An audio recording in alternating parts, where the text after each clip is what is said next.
This father really went the extra mile.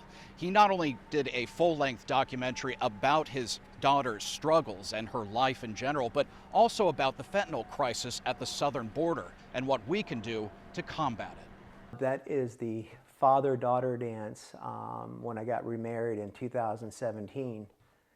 And that was probably the most, well, by far the most amazing moment of my life. Michael Ortal never lets a day or even a second go by without the thought of his daughter Christine. In this picture, she's 3 years sober after struggling with addiction. She was engaged, she had her own home, she had her own car, she had her dream job, so she had found purpose in a way that few others do with this disease because she was serving.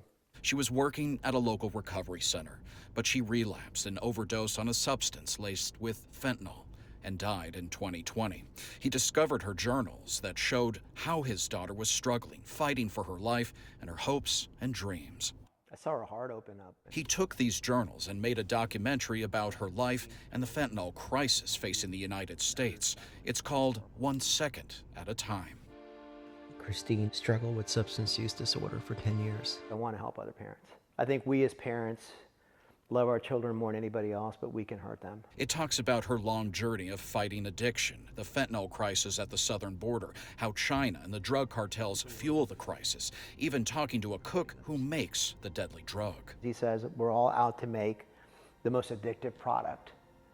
And we didn't put a gun, because I basically said this drug that you make in Mexico killed my daughter here in the US.